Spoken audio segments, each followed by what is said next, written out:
Bonjour, bonsoir à vous tous.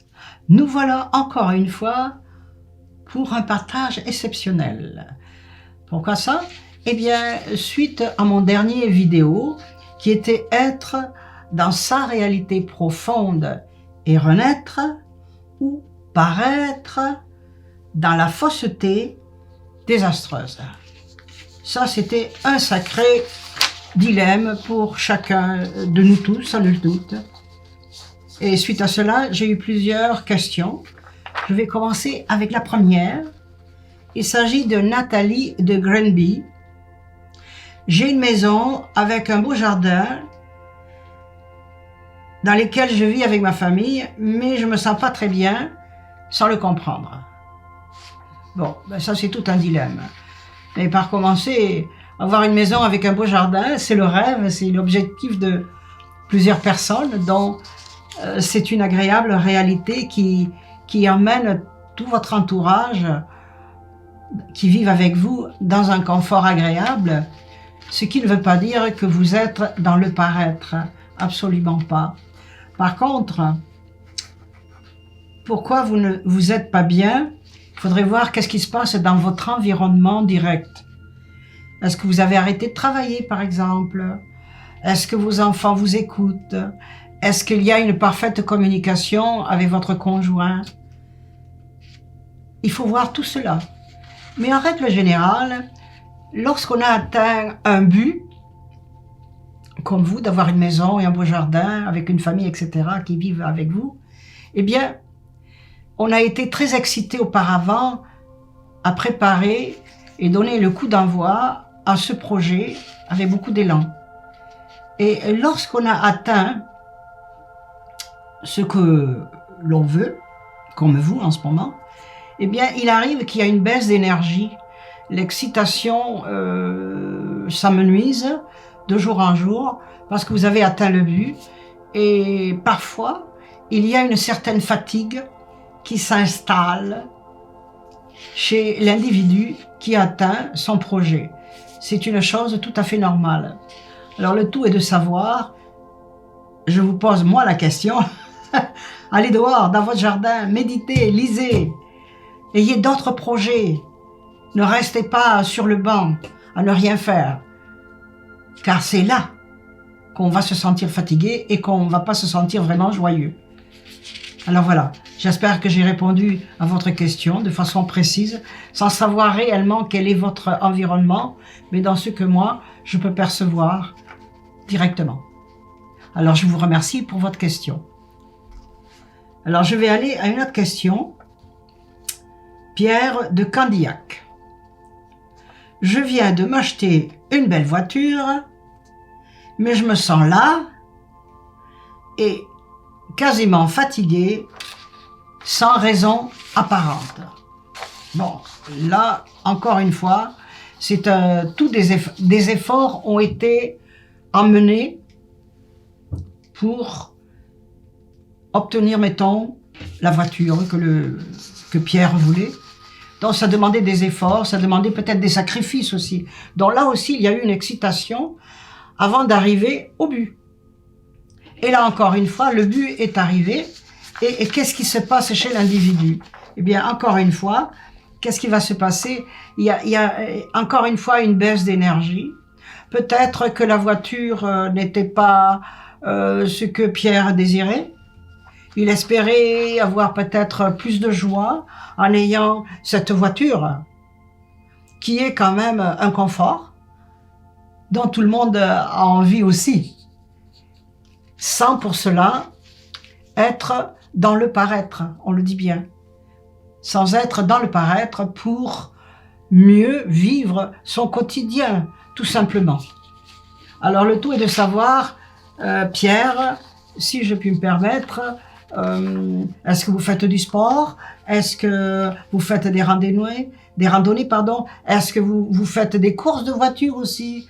Est-ce que vous sortez? Est-ce qu'il y a un environnement autour de vous qui vous permet de vous exprimer? Êtes-vous un artiste? Est-ce que vous peignez? Est-ce que vous exprimez en fait les émotions qui sont à l'intérieur de vous? et qui reste stagnante, comme on dit si bien. Ça aussi, ça peut être une forme de fatigue et qui vous empêche d'aller de l'avant et qui crée, en règle générale, une certaine lassitude. Voilà. Alors j'espère avoir répondu de façon satisfaisante aussi pour vous. Merci encore. Ah là, c'est Loïc de Bastogne, en Belgique, qui me pose la question suivante. Si j'ai tout ce qu'il me faut chez moi, la TV, la voiture, la maison, cela veut-il dire que je suis dans le paraître? Et si oui, comment changer mon option de vie? Bon. Mais d'abord, c'est vrai, il y a beaucoup d'avoir pour Loïc, mais cela ne veut pas dire qu'il se dirige dans le paraître. Nous sommes, il ne faut pas l'oublier, dans l'ère moderne, hein, on n'est plus avec les carrioles qui se déplacent dans les campagnes comme au temps d'avant, on a des voitures, etc., des frigidaires, etc. Donc c'est tout à fait normal que le modernisme dans lequel nous vivons en ce moment nous demande un certain confort chez soi, pour se sentir bien, pour être heureux, pour le partager. Mais cela ne veut pas dire qu'on est, comme je disais précédemment, absolument dans le paraître. Non, non. L'être est toujours là, il est toujours présent. Tout va dépendre dans quelle option vous allez diriger votre existence. Est-ce que j'ai tout ce qu'il me faut chez moi?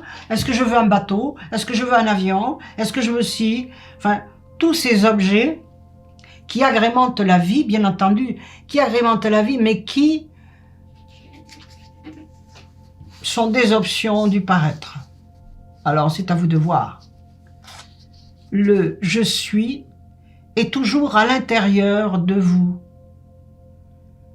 Un petit peu comme la main gauche, hein, qui est la partie du cœur, et le rationnel ou le paraître qui peut être dans le côté droit, de la main droite, si je puis dire. Alors c'est à vous de voir de quelle manière vous voulez vraiment diriger votre existence. Et si cela vous satisfait. Hein? Il n'y a personne qui peut vous obliger ou vous dire ça c'est bien, ça c'est pas bien. Vous devez le ressentir à l'intérieur de vous. Et là vous y allez gaiement. Les jugements des autres, on n'en a que faire. Car vos propres pensées et vos propres sentiments sont les plus importants. Alors voilà pour Loïc qui est en Belgique. Maintenant, je vais continuer avec une autre question très différente. Il s'agit de Martine de Montréal. Ah ah, la belle ville. Comment puis-je être davantage dans le « je suis » ? Ah. Ça, c'est une question très pertinente. Hein? Donc, ce qui veut dire que Martine est en train de faire ou a déjà fait une introspection d'elle-même et qu'elle se dirige dans une voie qu'elle veut avoir beaucoup plus personnelle, plus agréable et plus en accord avec elle-même, qu'importe l'environnement dans lequel elle se trouve.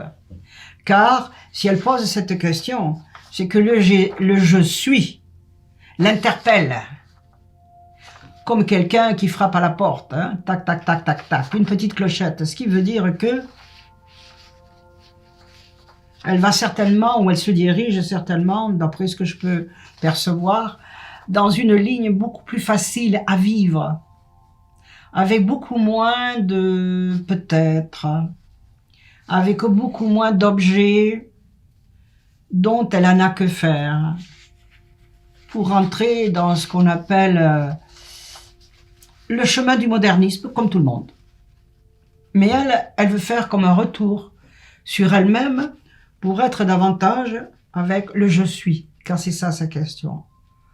Donc, on fait donc une plus grande introspection et on balaye de sa vie ce qui n'est plus utile, ce qui nous sert plus à rien. Je parle des objets. Ça peut être aussi de certains amis qui ne sont pas les amis que Martine aimerait, qui la satisfont plus, parce qu'elle est justement dans un autre niveau, qui est beaucoup plus profond, dans la réalité. Donc ça répond à vos questions, je l'espère, votre question, pardon, et ça vous permettra un petit peu d'ouvrir davantage dans ce qui vous convient le mieux pour aujourd'hui. Demain, c'est un autre jour. D'accord? Alors, merci encore et continuez à me poser des questions, ça va me faire plaisir. Au revoir. Là, c'est un gentil monsieur. Richard de Montréal. Ah là, la question, elle est importante. La religion et la spiritualité sont-elles différentes ou pas? Alors, on rentre dans le vif du sujet, là. Mais oui, c'est très différent. La religion ou les religions sont implantées par les hommes. Sont implantées grâce à certains dogmes qui sont écrits par les hommes et aussi certains règlements avec des punitions si on n'agit pas en conséquence par rapport à la religion, ou bien des avantages par rapport à la religion aussi, selon vos actes, vos pensées aussi. Donc, c'est un grand dilemme pour ceux qui vivent selon une certaine religion, bien entendu. Il faut suivre les dogmes, comme on dit si bien. Et ensuite, c'est la spiritualité. La spiritualité, c'est une chose qui ne nous est pas imposée. C'est un choix. On le vit parce que la spiritualité est à l'intérieur du soi et qui va vous faire agir ou réagir selon vos connaissances. Dans le sens, ce qui est bien sera certainement un bien-être pour vous, et ce qui est beaucoup moins bien vous mettra mal à l'aise à l'intérieur de vous-même, et ceci vous permettra d'aller de l'avant et de se corriger, car c'est là le but. On peut faire 1001 erreurs, pourquoi pas? Mais selon ces erreurs, nous allons acquérir de l'expérience. Et suite à cette expérience, eh bien, on va se comporter et on va penser d'une autre manière. Et on va appliquer sa spiritualité. Voilà, alors j'espère que c'est très clair pour vous. Je vous remercie pour cette question qui était très importante. Et je vous dis à très bientôt. Là, je suis en train de lire Micheline de Québec. C'est une question à la 642. Hein. Je voudrais divorcer, mais la peur de perdre le confort m'empêche de le faire. Comment y remédier? Alors, Micheline, c'est une question très importante qui vous concerne, mais qui concerne également beaucoup de femmes dans la même situation que vous. Car lorsque l'on est en couple, les revenus sont doublés.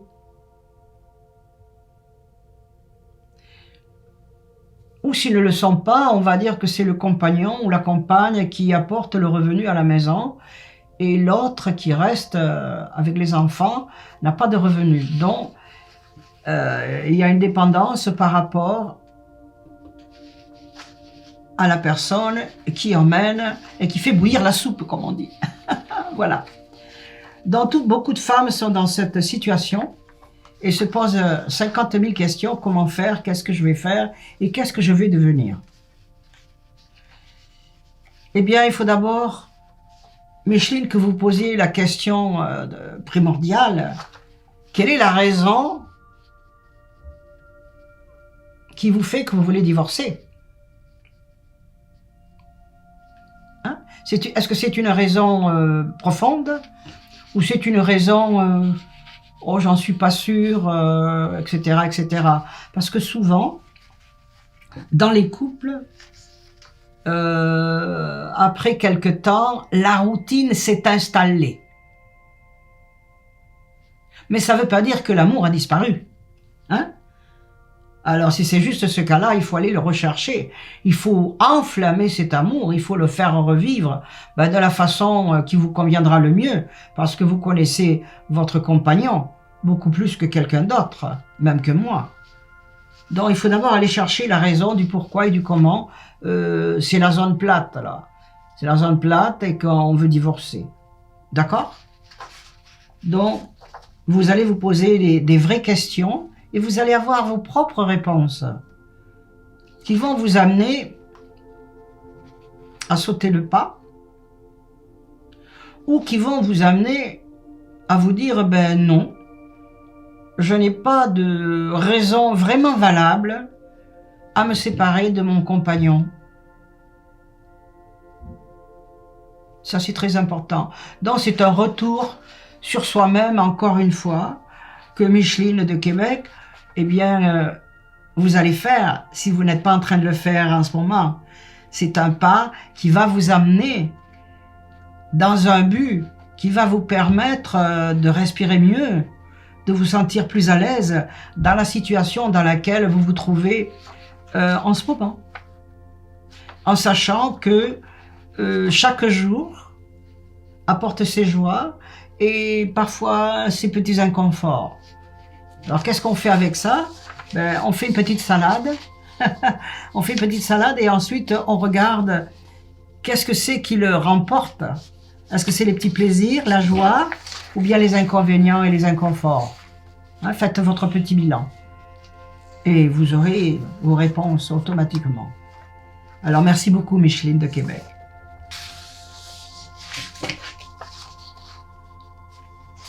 Alors une autre question extraordinaire posée par Myriam de Joliette. Ah, je connais le Joliette. La question est la suivante. Mes enfants sont portés à faire une existence comme leurs amis. Comment les mettre dans leur bon chemin personnel?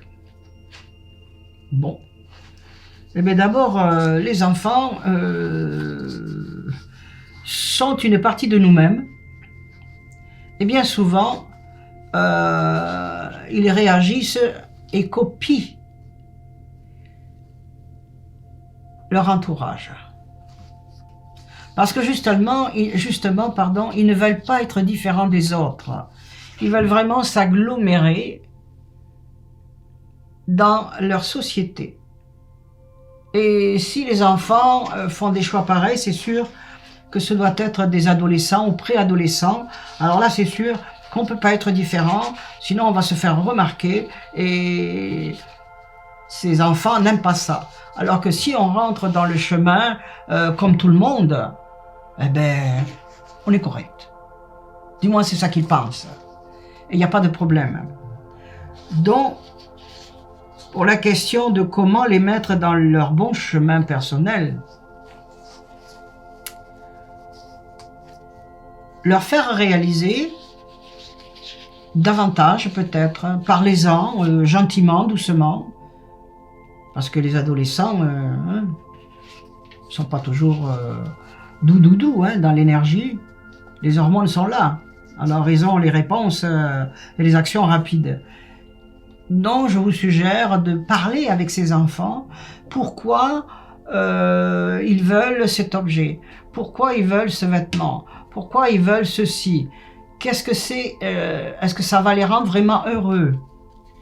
Ou est-ce que c'est pour juste faire comme tout le monde? Alors que tout le monde est différent. C'est ça. Ils s'en rendent peut-être pas compte. Donc c'est à vous à les aiguiller pour les mettre sur le bon chemin, à savoir que être soi-même, eh bien c'est être unique, tout en étant dans la société qui nous entoure, moderne ou pas, qu'importe, on peut être dans une grande ville ou dans un petit village, mais être soi-même, c'est comme si on porte une lumière en soi, hein, et qu'on la partage avec tout le monde, sans se soucier si vous avez un vêtement à la mode ou si vous avez des objets de technologie moderne pour faire comme tout le monde, alors que parfois ils n'aiment pas toujours ça. Alors, en tant que parent, oui, vous pouvez les diriger sur leur chemin qui est personnel, mais vous ne pouvez pas les obliger. C'est à eux à le comprendre. Et le reste, l'autre partie, qui est un petit peu plus difficile, c'est à vous de l'accepter tels qu'ils sont. Parce que s'ils ne sont pas bien dans le chemin dans lequel ils se trouvent, les êtres humains sont très intelligents. Ils vont changer. Alors voyez-vous, rien n'est jamais perdu. Bien au contraire, je vous encourage d'avoir de la patience avec ces adolescents, avec ces enfants. Alors merci pour votre question, elle était vraiment extraordinaire. Alors, une autre question. Pierrette de Québec. J'ai une grande écoute pour les autres, mais pas vraiment pour moi. Que puis-je faire? Ok. Je pouvais vous répondre rapidement, en 2 mots. Charité bien ordonnée commence par soi. Donc, si vous avez une grande écoute, ben d'abord, c'est un sacré talent. Aimez-le, ce talent, profitez-en. Ne le niez pas, il est là. C'est un cadeau du ciel. Exercez-vous à écouter même davantage. Il ne faut pas l'enlever de votre existence. Il n'y a pas beaucoup de personnes qui savent, qui ont cette écoute. Parce qu'en règle générale, les gens écoutent mais ne comprennent pas. Alors que vous, d'après ce que j'ai ressenti, c'est que vous ne le faites pas, vous êtes comme ça, vous êtes direct, vous êtes bien dans votre compréhension et dans votre écoute pour les autres. Alors maintenant, je vais aller dans le niveau qui vous appartient personnellement, hein, qui est, mais pour moi, je n'ai pas d'écoute, que puis-je faire? Ben, je vais vous faire une petite suggestion. Surtout qu'il fait beau en ce moment. Prenez un carnet, un petit crayon, puis allez dans un parc. Vous savez, là où la nature est là, les enfants qui jouent dans les jardins ou dans le parc. Et restez en contact avec cette nature et avec vous-même. Et posez-vous les questions. Qu'est-ce que je peux faire pour changer? Pour être davantage à mon écoute? Qu'est-ce que c'est qui m'empêche? Hein? Peut-être que en écoutant les autres, automatiquement, cela vous donne de la revalorisation. Les gens vous font certainement des confidences, ça c'est sûr. Donc ça c'est important d'être revalorisé, mais pas au détriment du soi intérieur. C'est ce dont il est question en ce moment. Alors, Pierrette, vous faites votre bilan personnel. Qu'est-ce qui vous empêche d'être vraiment vous-même sans vous occuper des autres? À moins que vous vouliez qu'on vous appelle Mère Teresa, bon d'accord. Mais ça n'a pas tellement l'air de fonctionner avec vous, puisque vous posez la question « Comment puis-je faire ?» Alors c'est tout un dilemme, mais un revirement sur soi. C'est l'essentiel. D'accord? Je vous remercie pour votre question, elle est extraordinaire. J'ai une question aussi, pas mal intéressante. Denise de Montréal, elle a une question qui ressemble à 1001 questions que les femmes ont pu se poser déjà, m'ont posé à moi déjà. Mon conjoint est dans le paraître, et pas moi. Que peut-on faire pour mieux se comprendre? Bon. Eh bien, c'est vivre et laisser vivre. Tout simplement. Si votre conjoint est, comme vous me dites, dans le paraître, eh bien, c'est parce que ça lui convient et parce que c'est ça qu'il veut. Et qu'il est bien avec ça. Donc, à quoi cela sert d'avoir un jugement à son égard? Il faut qu'il fasse ce dont il a besoin, aussi pour s'exprimer à sa façon, qui est tout à fait différente de la vôtre, ça c'est sûr et certain. Mais n'oubliez pas que les êtres qui sont très différents, d'après ce que je peux voir dans votre question, eh bien d'une manière ou d'une autre, se complètent. Et dans le respect, on ne doit pas essayer de changer personne. La seule option qui vous reste, c'est d'essayer de se changer soi-même. C'est-à-dire avoir davantage, dans votre cas, peut-être, davantage de tolérance. Et accepter. Ce qui est flagrant, pour vous, ne l'est peut-être pas pour votre compagnon ou votre conjoint. Et si vous êtes toujours davantage dans l'être, eh bien vous allez le comprendre intimement, facilement, et votre compagnon vous en sera reconnaissant. Voilà. Ça, c'était une question aussi primordiale. Merci. Alors, j'ai Sandrine qui m'a posé la question. Elle est de Basse-Terre, en Guadeloupe. Ça, c'est pas mal loin, hein, mais c'est proche tout de même grâce à la technologie moderne. Alors, voici sa question. J'ai une grande croyance spirituelle et mon conjoint est presque athée. Comment peut-on s'aligner mutuellement? Bon. Eh bien d'abord, là aussi dans votre question, il y a des similitudes avec certaines avec lesquelles j'ai déjà répondu. Les gens qui sont très différents s'attirent pour mieux se compléter. C'est un peu comme le jour et la nuit, hein. Ils vont ensemble, mais sont très différents. Alors, ce que moi je vous suggère, n'argumentez pas avec votre compagnon au sujet de son manque de croyance. Il a le choix, c'est ce qu'on appelle le libre arbitre. Tout comme vous avez le choix d'être spirituel et d'être dans le « je suis » certainement, beaucoup plus, peut-être que votre compagnon. Mais sans jugement, on se doit de l'accepter. Bon, je m'en vais vous dire, juste comme ça, vous pouvez laisser, mettons, des lectures spirituelles traîner sur la table, peut-être qu'il va y jeter un coup d'œil, si ça l'intéresse. Comme ça, vous ne forcez pas la mesure ni la note. Et peut-être qu'il va y jeter un petit coup d'œil. Et sans doute pourrait réfléchir. Ou peut-être il va fermer le livre, point final.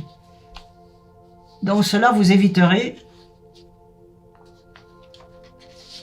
des conjonctures difficiles dans votre couple. Alors qu'un couple n'est pas juste fait de spiritualité, etc., etc. Il est fait de beaucoup de choses, interreliées peut-être, mais qui sont tout de même indépendantes, c'est-à-dire la compréhension, la gentillesse, la tolérance, le respect et l'amour. Tout simplement. Alors, je vous dis à très bientôt et merci encore pour cette belle question. Au revoir. Là, c'est ma dernière question. Il s'agit de Zoé de Montréal. Bon. Sacrée question. Mes enfants adolescents me cassent les oreilles avec tous leurs besoins de paraître avec leurs vêtements, jeux et distractions devant les autres en classe et leurs amis. Que faire? Bon, ça c'est une question similaire que j'ai déjà sans le doute répondu, mais de façon très différente. Les enfants adolescents sont dans un milieu moderne, Zoé, dans lequel vous-même n'étiez pas lors de votre adolescence. Donc c'est sûr et certain que les besoins de vos enfants adolescents sont très différents de ceux que vous aviez. N'est-ce pas? Votre vie est différente de la leur également. Alors il faut simplement les comprendre, savoir que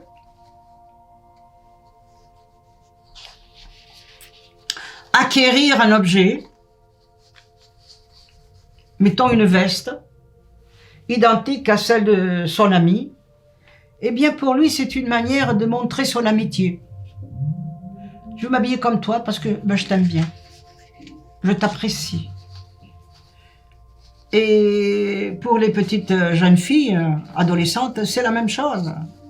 Elles vont peut-être acheter un ruban, des boucles d'oreilles ou des chaussures identiques à une de ses amies qu'elle aime aussi. C'est une manière c'est une association. C'est comme un lien amical plus profond. Et aussi ne pas se différencier des autres.